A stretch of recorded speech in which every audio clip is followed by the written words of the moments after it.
ரொம்ப சந்தோஷமா இருக்கு. இது தளபதியோட வெற்றி. அவருக்கு உண்டான ஓட்டு தான் அத்தனையுமே. நாங்கலாம் ஜஸ்ட் அவரோட ஃபேஸ் தான். ஸோ ரொம்ப சந்தோஷமா இருக்கு. தளபதியோட வெற்றி. சார், இப்ப நீங்க மேற்கு தொகுதியில வெற்றி பெற்றிருக்கீங்க. பிரதான கோரிக்கை மக்கள் என்ன முன்வச்சிருக்காங்க? நீங்க எதுக்கு இல்ல நானே வந்து என்னோட கோரிக்கைகள் நிறைய குடுத்துருக்கேன். முதல்ல அந்த கோரிக்கைலாம் மேற்கு மக்களோட கோரிக்கை தான். அது அத்தனையுமே வந்து நான் சில கோரிக்கைகள்லாம் குடுத்துருக்கீங்கல்ல, அதெல்லாம் அது எப்படி முடியும்? அதாங்க நான் இன்னும் இப்போ நான் பதவியேற்றக்கப்புறம் கண்டிப்பா ஊனம் எல்லாமே நிறைவேற்றிவிடுவோம்.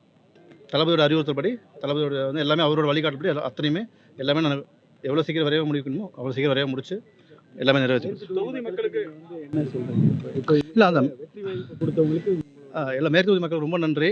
தளபதி மேல் நம்பிக்கை வச்சு, எம்எல் நம்பிக்கை வச்சு ஜெயிக்க வச்சிருக்காங்க. கண்டிப்பாக அதில் உண்மையானவங்க கண்டிப்பாக எப்போதும் நேர்மையான கண்டிப்பாக அவங்களுக்கு நடந்துப்பேன். வேற ஏதாச்சும் குறை தீர்ப்புக்கு புதிய முறைகள் ஏதாச்சும் கையாளுவீங்களா? கண்டிப்பாக எல்லாமே செய்வாங்க. அதை வரம்பே எல்லாமே நீங்கள் பார்ப்பீங்க. தொகுதி மக்களுக்கு நிறைவேற்ற போற முதல் திட்டம் என்ன?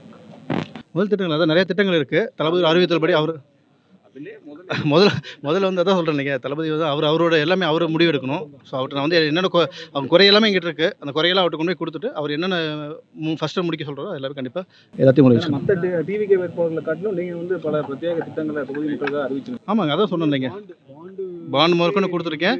அது வந்து தளபதியோட சொன்ன வார்த்தை நான் வந்து பாண்டாக கொடுத்துருக்கேன். ஆமாம் ஆமாம். ஸோ அது எல்லாமே கண்டிப்பாக நிறைவேற்றப்படும். சார், இப்போ அந்த மேற்கு சட்டமன்ற தொகுதி அலுவலகம் பார்த்தீங்கன்னா நீண்ட நாங்கள் திறக்கப்படாமல் இருக்குது. இப்போ நீங்கள் மீண்டும் நீங்கள் வந்திருக்கீங்க. இப்போ நீங்கள் அலுவலகம் திறக்கப்படுமோ பொதுமக்கள் இந்த பயன்பாட்டுக்கு கண்டிப்பாக திறக்கப்படும். மக்கள் எளிதில் சந்திக்கலாமா?